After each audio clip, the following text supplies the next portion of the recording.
आईनों के 100 टुकड़े वो भी करके देखे हैं। भीड़ है कयामत की, भीड़ है कयामत की, और हम अकेले हैं, और हम अकेले हैं। हेलो दोस्त, मैं जेके प्रजापति आप लोगों के समक्ष क्लास 10th क्षेत्र मिति जो भारतीय भवन बुक से रिलेटेड है और भारतीय भवन बुक से पढ़ाते हैं, और इस वीडियो के माध्यम से भारतीय भवन के बुक का ही सोल्यूशन आप लोगों को मिलेगा। और क्षेत्र मिति का जो आज से शुरू हुआ है, तो आप लोग वीडियो में बना रहिए और वीडियो का पूरा लास्ट तक देखिए। और वीडियो को जैसे जैसे बढ़ाते चलेंगे तो वैसे वैसे आप लोग अपने कॉपी में जो है एक एक करके 1 by 1 ऐसे करके उतारना है।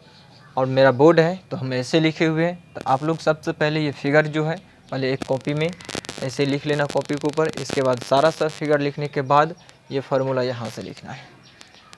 तो चलिए आइए देखते हैं। तो क्षेत्रमिति 10th क्लास का जो क्षेत्रमिति का ये पहला पार्ट है, और जो मेरा ऑफलाइन क्लास चलता है वह मेरा ऑफलाइन क्लास कोचिंग का नाम है ब्रिलियंट सेंटर निर्मली। तो जो भी जितने जानते होंगे तो जानते होंगे, और जो भी नहीं जानते होंगे तो मेरा ऑफलाइन का क्लास का जो ब्रिलियंट सेंटर निर्मली के नाम से विख्यात है। तो आप लोग फेसबुक के जाकर भी आप लोग जो ब्रिलियंट सेंटर निर्मली दे करके सर्च करोगे तो स्वतः आप लोगों के पेज पर आ जाएगा। तो वहाँ पे भी आप लोग देख सकते हैं, पढ़ सकते हैं, वहाँ से भी समझ सकते हैं। तो आइए अब इन पर देखते हैं क्या कैसे है। तो सबसे पहला गप है वृत्त से संबंधित क्षेत्रफल। तो क्षेत्रमिति है तो क्षेत्रफल से संबंधित, और वह किससे रिलेटेड होगा? वृत्त से रिलेटेड होगा, जिनको हम सर्किल कहते हैं। तो वृत्त हम किसको कहते हैं? तो वृत्त में क्या होती है? ये वृत्त में सबसे पहले एक केंद्र होता है, और केंद्र पे ही एक समान चाप से पूरा दो राउंड लगाते हैं एक बार। जो यहाँ जहाँ से शुरू करेंगे फिर वहाँ तक जाएगा, तो जो मिल जाएगा तो उन्हीं को मिला करके जो उसी को नाम क्या कहते हैं? वृत्त कहते हैं। तो वृत्त जो होती है, और वृत्त में एक केंद्र होता है। वृत्त में बिना केंद्र का कोई वृत्त नहीं होता है। तो केंद्र एक सेंटर जो होती है वो मिडिल पॉइंट पे होती है। तो अब आइए वृत्त में सबसे पहले जानेंगे कि वृत्त में हम इतना दूरी को क्या कहेंगे? केंद्र से सतह तक की दूरी को, पहला सतह तक की दूरी को क्या कहेंगे? तो यहाँ पे देखिए आप लोगों के बीच फिगर बना हुआ है। तो हाँ, इनसे पहले हम आप लोगों के बीच एक संदेश देना चाहेंगे। जो इस वीडियो पर और जो इस वीडियो को जो फर्स्ट व्यूवर देख रहे होंगे, उनसे रिक्वेस्ट है वीडियो को लाइक करें, वीडियो को सब्सक्राइब करें, चैनल को सब्सक्राइब करें, और एक प्यारा सा कमेंट वीडियो को अंत तक देखने के बाद एक प्यारा सा कमेंट कर बताइए कि आप लोगों को जो ये हम समझाएं तो आप लोगों को कैसे लगा। तो कमेंट में प्यारा सा एक लिख कर सेंड करना है। तो हम लोगों का ये खासकर हमें और जितने भी यूट्यूबर हैं सबों यूट्यूबर को एक सहानुभूति और मोटिवेशन मिलता है कि इससे भी यदि इसमें कोई तरह की त्रुटि यदि होगी तो अगले बार जो है इनका सुधार किया जाएगा। यदि अच्छा लगे, समझ में आ जाए तो वीडियो को लाइक करें, सब्सक्राइब करें और कमेंट एक प्यारा सा करें। चलिए आइए, तो आए हुए थे वृत्त पर। तो वृत्त के केंद्र से सतह तक की दूरी को क्या कहते हैं? तो वृत्त के केंद्र से सतह तक की दूरी को त्रिज्या कहते हैं, और त्रिज्या को आर से सूचित करते हैं। त्रिज्या को किन से सूचित करते हैं? आर से सूचित करते हैं, स्मॉल आर से। फिर इसके बाद वृत्त में ही एक तो त्रिज्या होती है, जो केंद्र से लेकर के सतह तक की दूरी को त्रिज्या कहते हैं, जिनको आर से सूचित करते हैं। अब वही वृत्त में जो होते हैं एक छोर से दूसरे छोर तक के बीच की दूरी को क्या कहते हैं? जो केंद्र से होते हुए गुजरता हो। तो वृत्त में जो होती है एक सतह से दूसरे सतह तक के बीच की दूरी जो केंद्र से होते हुए गुजरता हो, उसको हम क्या कहते हैं? व्यास कहते हैं। उसको हम क्या कहते हैं? व्यास कहते हैं। तो जहाँ यहाँ पे लिखा हुआ है, और व्यास को किन से सूचित करते हैं? स्मॉल डी से सूचित किया जाता है। व्यास को स्मॉल डी से सूचित किया जाता है। तो आप लोग जैसे जैसे बताते चलते हैं वैसे वैसे आप लोग फिगर जो है बनाते चलो कॉपी में, और इसके बाद एक एक करके आगे बढ़ते चलो। इसके बाद आता है व्यास। वृत्त के बारे में समझ गए। वृत्त में क्या होती है? त्रिज्या भी होती है, और त्रिज्या केंद्र से सतह तक के बीच की दूरी होती है। इसके बाद व्यास जो होती है एक सतह से दूसरे सतह तक के बीच की दूरी होती है, जो केंद्र से होते हुए गुजरना चाहिए। उसी रेखा को हम व्यास कहेंगे। और इनके बाद आता है कि वृत्त में एक सतह से दूसरे सतह तक की बीच की दूरी को तो हम व्यास कहते थे, और वह रेखा जो केंद्र से होते हुए न गुजरा हो, वह रेखा जो केंद्र से होते हुए न गुजरा हो और केंद्र से कुछ हट के गुजरता हो, तो उसको हम क्या कहते हैं? जीवा कहा जाता है। क्या कहा जाता है? जीवा कहा जाता है। तो जो केंद्र से होते हुए न गुजरे उस रेखा को हम जीवा कहा जाता है। तो ऐसे भी हो सकता है, केंद्र यहाँ पे है, आपको इतना से भी गुजर जाएगा, यहाँ से भी गुजर जाएगा, तो इस रेखा को हम जीवा ही कहेंगे। हाँ, लेकिन वही बात जो है, यदि हम केंद्र से होते हुए गुजर जाएगा, सेंटर से होकर गुजरेगा, तो उसको हम झट से जो है हम व्यास कह देंगे। तो आप लोग इतना बात को ध्यान में रखेंगे। चलिए आइए आगे की बात। इसके बाद वृत्त के बारे में समझ के, वृत्त में व्यास भी होती है, त्रिज्या भी होती है और जीवा भी है। और इसी के अंतर्गत वृत्त में ही, जो वृत्त से संबंधित है वृत्त में ही निकालेंगे, जो भी निकालना है वृत्त में ही निकालना है। तो वृत्त में अब देखिए, इसमें दो त्रिज्या है। एक तो पहला ओ बी है, और दूसरा त्रिज्या ओ ए है। क्यों त्रिज्या कहें हम? क्योंकि यह देखिए केंद्र से होते हुए केंद्र से सतह तक की दूरी है, ये भी केंद्र से सतह तक की दूरी है, तो ये भी त्रिज्या है और ये भी त्रिज्या। जितने भी इधर खींचेंगे, जितने भी केंद्र से सतह तक की दूरी, वो सारा सब त्रिज्या होगा। तो अब दो त्रिज्याओं के बीच का क्षेत्रफल को हम कौन सा क्षेत्रफल कहते हैं? तो दो त्रिज्याओं के बीच के क्षेत्रफल को हम त्रिज्यखंड कहते हैं। क्या कहते हैं? त्रिज्यखंड कहा जाता है। तो त्रिज्यखंड किसको कहेंगे? जो दो त्रिज्याओं के, वृत्त के दो त्रिज्याओं के बीच के जो क्षेत्रफल होगा उसी को हम त्रिज्यखंड कहेंगे। तो त्रिज्यखंड में चाहे ऐसे भी हो सकता है, यहाँ पे एक त्रिज्या इधर खींच लिए, एक त्रिज्या ऐसे खींच लिए, तो अब ये भी दूरी को हम सब ठोक को क्या कहेंगे? इसको भी हम त्रिज्यखंड कह सकते हैं। तो दो त्रिज्या यदि रहेगा, उनके बीच की दूरी को या उनके बीच के क्षेत्रफल को हम त्रिज्यखंड कहेंगे। नेक्स्ट की बात, इसके बाद आता है वलयाकार। वलयाकार में क्या कहते हैं? वलयाकार में क्या होते हैं, नहीं होते हैं, उनको भी बारे में जान लेंगे। तो सबसे पहले याद रखना है, वलयाकार में जो है, वलय में कितने वृत्त होते हैं? दो वृत्त होते हैं। वलय में दो वृत्त होते हैं, याद रखना है। तो एक होता है भीतरी वृत्त, देखिए एक होता है ये भीतरी वृत्त। तो भीतरी वृत्त की त्रिज्या को छोटा r से सूचित करते हैं, यहाँ पे लिख दिए हुए हैं, जो केंद्र है और ये भीतरी वृत्त की सतह है। तो भीतरी वृत्त की सतह से केंद्र तक की दूरी को भीतरी त्रिज्या कहते हैं, जो यहाँ पे देखिए आप लोगों के बीच समक्ष है। तो भीतरी त्रिज्या जो छोटा r से सूचित करते हैं। इसके बाद आता है एक बाहरी वृत्त, बाहरी वृत्त आता है। तो बाहरी वृत्त अर्थात बाहरी त्रिज्या। तो जब हम छोटा r से सूचित कर लिए भीतरी त्रिज्या को, भीतरी वृत्त की त्रिज्या को, तो बाहरी वृत्त की त्रिज्या को हम किन से सूचित करेंगे? बड़ा r से। इसीलिए बाहरी त्रिज्या को हम बड़ा r से सूचित करेंगे, यानी बाहरी वृत्त की त्रिज्या को बड़ा r से सूचित करेंगे और भीतरी वृत्त की त्रिज्या को छोटा r से सूचित करेंगे। और वलय में जो होती है दो वृत्त होती है, और ये भी याद रखना है, दो वृत्त के बीच की दूरी को, दो वृत्त के बीच की दूरी को ही वलयाकार कहते हैं या वलय कहते हैं। यदि वलय का क्षेत्रफल यदि कहेगा निकालने के लिए, तो आप लोग ध्यान रखिएगा, याद रखिएगा कि वलय का क्षेत्रफल जो होती है ये होती है, ये वलय है। ये क्या है? सारा सब ये वलय है। तो दो वृत्त के बीच की दूरी का जो राउंड होती है वह वलय का आकार होती है। जिनको कहा जाए एक राउंड लगाते हैं ना, आर्मी सब जो दौड़ते हैं, बिहार पुलिस और में जो राउंड लगवाते हैं, तो गोल चक्कर जो लगाते हैं, तो जितने भी स्पेस लेकर के घुमाते हैं, तो यही न हुआ, तो उसी को हम क्या कहेंगे? वह किस आकार का हो जाता है? वलयाकार हो जाता है। तो याद रखना, यदि पूर्णतः गोल की स्थिति में हो तो वह वलय का रूप ले लेगा। चलिए, ये तो था आपका एक फिगर के आधार पे वृत्त था, वृत्त के अंदर त्रिज्या था, व्यास था, और वृत्त के अंदर ही त्रिज्यखंड था, वृत्त के अंदर ही जीवा किसको कहते हैं उसके बारे में था।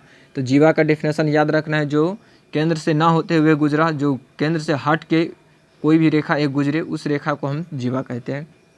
या त्रिज्यखंड का क्षेत्रफल का हम ये भी कह सकते हैं कि दो वृत्त के दो त्रिज्या के बीच का क्षेत्रफल को त्रिज्यखंड कहते हैं। तो वलय का क्षेत्रफल या वलय किसको कहेंगे? तो बाहरी वृत्त और भीतरी वृत्त के बीच की दूरी को ही वलय का क्षेत्रफल कहेंगे। तो अब आइए इन पर, पहला नंबर का सूत्र है कि वृत्त का क्षेत्रफल का सूत्र क्या है, तो वृत्त का क्षेत्रफल बराबर पाई आर स्क्वायर होता है। तो यह कि पाई आर, तो आर जो है त्रिज्या के रूप में, ये सूत्र किस रूप में हो जाएगा, त्रिज्या रूप में, ये सूत्र हो जाएगा त्रिज्या रूप में, त्रिज्या रूप में। फिर इसके बाद यदि व्यास के रूप में निकालना चाहेंगे तो इसका क्या होगा, तो एक बात याद रखना है, त्रिज्या बराबर जो होती है आर बाई अति डी बाई या आर डी बाई टू होता है। त्रिज्या बराबर क्या सूत्र होता है, डी बाई टू। तो आप लोग कहीं पे लिख लीजिए, हम यहीं पे लिख दे रहे हैं, आर बराबर होता है डी बटे टू, यानी व्यास बराबर, त्रिज्या बराबर होता है व्यास बटे दो, या ये भी कह सकते हैं डी बराबर टू गुना त्रिज्या या टू आर, एक ये भी याद रख लेना है। तो त्रिज्या बराबर होती है व्यास बटे टू यानी डी बाई टू, और डी बराबर होता है व्यास गुना दो गुना त्रिज्या। तो यदि व्यास के रूप में हम बदलेंगे तो इन पर क्या होगा सूत्र, इस सूत्र पे आप बदल दो, आर यानी डी बाई टू के आधार पे बदल दो, तो पाई का तो पाई होगा, डी का स्क्वायर हो जाएगा, दो का स्क्वायर चार हो जाएगा, यानी 1/4। ऐसे भी तो कर सकते हैं ना, पाई और डी का मान क्या रखेंगे आर बटे टू, तो आर बटे डी बटे टू, डी बटे टू, तो डी बटे टू का क्या हो जाएगा स्क्वायर होगा, इनको क्या कहेंगे डी स्क्वायर कहेंगे, तो पाई डी स्क्वायर, अब बट्टे में दो का स्क्वायर चार। तो ये भी होगा, यह किस रूप में होगा, ये व्यास के रूप में मिल जाएगा, व्यास रूप। फिर इसके बाद आता है वृत्त की त्रिज्या। तो वृत्त की त्रिज्या, अब देखिए त्रिज्या इधर को रखेंगे तो ये पाई जो है गुना में है, इस साइड आएगा तो बटा में होगा, तो रूट की स्क्वायर है तो रूट लगेगा इधर, तो रूट के अंदर वृत्त का क्षेत्रफल,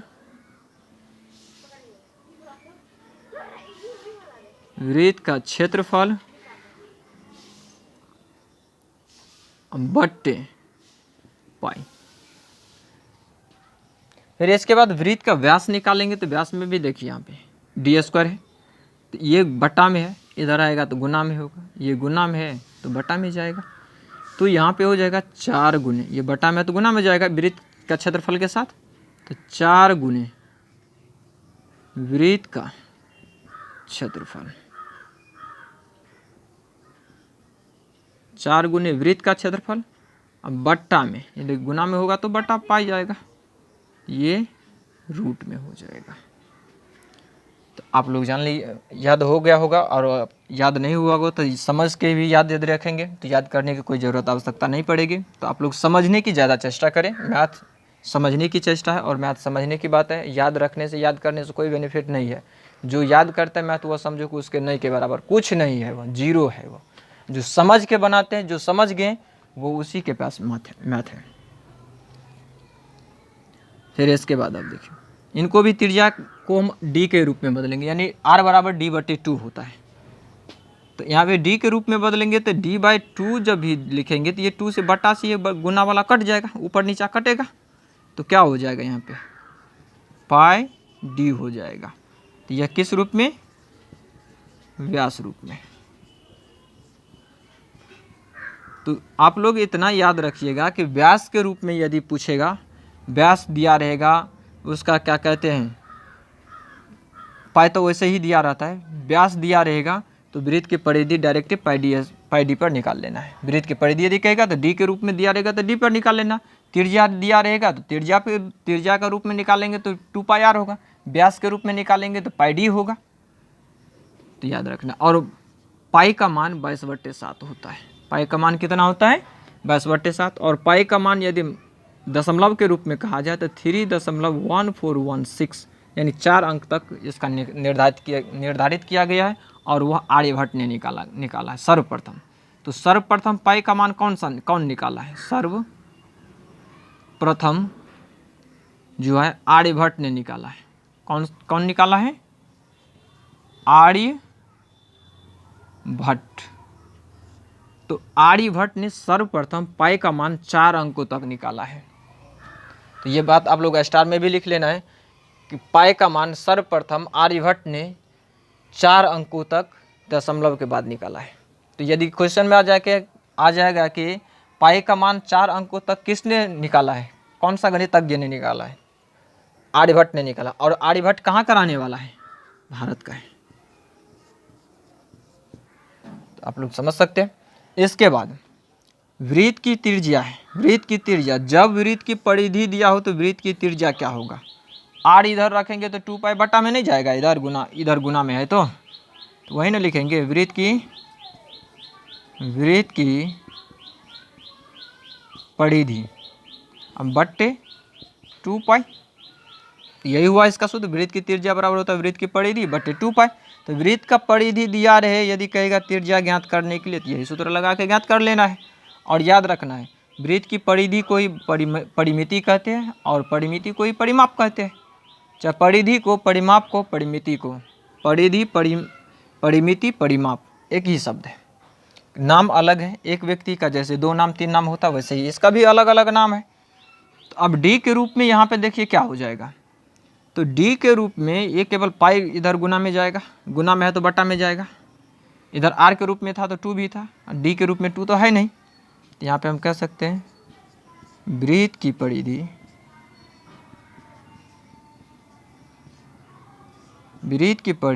अब बट्टे पाई, वृत्त की परिधि बट्टे पाई हो जाएगा। तो आप लोग समझ गए होंगे। तो वृत्त का व्यास यदि कहेगा निकालने के लिए, जब परिधि दिया हो व्यास पूछेगा तो परिधि बट्टे पाई, पाई का मान रख करके, पाई का मान तो जानते हैं 10/7 होता है। इसका अर्धवृत्त का क्षेत्रफल देखिए, अर्धवृत्त का अर्थ क्या होता है, थोड़ा 1 मिनट के लिए जान लेंगे। अर्धवृत्त किसको कहते हैं? अर्धवृत्त का अर्थ होता है इसका आधा भाग, केंद्र से आधा भाग। तो अर्धवृत्त हम किसको कहेंगे? जैसे कटोरा, ये कटोरा किस आकार का होता है? अर्धवृत्ताकार होता है। यहाँ से कटिंग किया गया है, काट दिया गया है, ये काटा हुआ भाग है। तो इसी को हम कहेंगे अर्धवृत्त। और अर्धवृत्त में जो होती है यहाँ से लेकर के यहाँ तक डी होता है, ये आर होता है, यानी केंद्र ये हुआ इसका। तो केंद्र से ही तो काटा जाता है ना, ये भाग नीचे वाला अलग किया, वो भाग ऊपर वाला हटा दिया गया।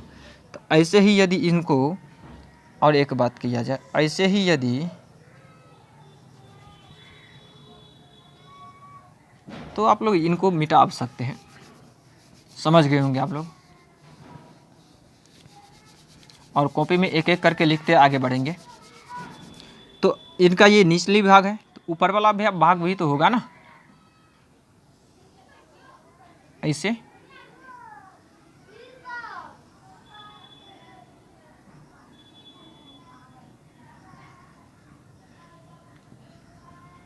तो इसी को हम आर कहेंगे, यहाँ से लेकर के वहाँ तक डी कहेंगे। और ये भी जो होती है ना, यहाँ से यहाँ तक आर ही होता है, यहाँ से लेकर के इतना दूरी जो होती है त्रिज्या कहते हैं। तो याद रखना है, इधर भी त्रिज्या होता है, इधर भी त्रिज्या, 2 त्रिज्या को मिलाते हैं तो व्यास बनता है। और व्यास जो होते हैं एक छोर से दूसरे छोर के बीच की दूरी होती है, जो केंद्र से होते हुए गुजरता हो। तो अर्धवृत्त इसी को कहेंगे, ये भी अर्धवृत्त है, वो भी अर्धवृत्त है। तो अर्धवृत्त का क्षेत्रफल अर्थात वृत्त के क्षेत्रफल का आधा करने का मतलब है इसे 2 से भाग दे देना है। तो आधा का अर्थ होता है 2 से भाग दे देना। तो पाई आर स्क्वायर तो वृत्त का क्षेत्रफल होता है, इसमें 2 से भाग दे दिए। तो हम ये कह सकते हैं इसका 1/2 पाई आर स्क्वायर। ये तो हुआ त्रिज्या के रूप में। और यही व्यास के रूप में क्या होगा, आप लोग छाप लिए होंगे, और नहीं छापे होंगे तो पीछे में रोक करके वीडियो को छाप लेना है। अभी इस फिगर को हम मिटा रहे हैं क्योंकि हमको सवाल सूत्र दिखाना है। चलिए, फिर इसके बाद ये आर के रूप में हुआ, यानी त्रिज्या के रूप में हुआ। तो व्यास के रूप में क्या होगा? व्यास के रूप में देखिए 2 हो जाएगा तो ये 4 हो जाएगा। तो 1/4 पाई डी स्क्वायर हो जाएगा। यदि त्रिज्या दिया रहेगा तो ये सूत्र लगा लेना, अर्धवृत्त का क्षेत्रफल। यदि वही व्यास दिया रहेगा, डी दिया रहेगा, तो 1/4 पाई डी स्क्वायर लगा लेना है। नहीं तो यदि कहेंगे कि हम केवल त्रिज्या ही पर निकालें, तो व्यास दिया रहेगा तो d/2 कर लेना, त्रिज्या आ गया तो इसी सूत्र पे चल जाना है। तो ये भी हो जाएगा। तो अर्धवृत्त की त्रिज्या का क्या सूत्र होगा? त्रिज्या यदि है ये बटा में है तो उधर गुना में जाएगा। तो हम ये भी कह सकते हैं ना, इनमें कि 2 गुना अर्धवृत्त का क्षेत्रफल, अर्धवृत्त का क्षेत्रफल अब बट्टा पाई, और ये सारा रूट में होगा, ये रूट में होगा पूरा, ये रूट में, क्योंकि स्क्वायर है, स्क्वायर रहता है तो रूट में जाता है। तो आप लोग, तो इस वीडियो में यहीं तक 8 तक है। इसके बाद अगले वीडियो में आप लोगों को 9 नंबर का सवाल और 9 नंबर का फॉर्मूला लेके आएंगे, जो अर्धवृत्त की त्रिज्या है। तो अगले में अर्धवृत्त का व्यास निकालेंगे, अर्धवृत्त की परिमिति होगा, इसी से संबंधित त्रिज्यखंड का क्षेत्रफल वाला सूत्र होगा, वलय का क्षेत्रफल वाला सूत्र होगा। इसके बाद अब चैप्टर में आएंगे, तो एक्सरसाइज में आएंगे, तो वही आप लोग वीडियो में बना रहिए। और अगले वीडियो आप लोग इसके जस्ट लाइक ये पार्ट 1 वीडियो है, अगले आप लोगों को पार्ट 2 वीडियो के लिए आप वेट कीजिए, या पार्ट 2 वीडियो अगले जो है प्लेलिस्ट में आप लोग जाकर देख सकते हैं। और प्लेलिस्ट से क्लास 9th भारतीय वन बुक या क्लास 10th भारतीय वन बुक से जो सोल्यूशन होगा वहाँ पे जाकर देख करके निकाल सकते हैं, और वहाँ से एक एक पार्ट को या समझ सकते हैं, बना सकते हैं और आगे बढ़ सकते हैं। तो थैंक्स फॉर वॉचिंग वीडियो। जय हिंद, जय भारत।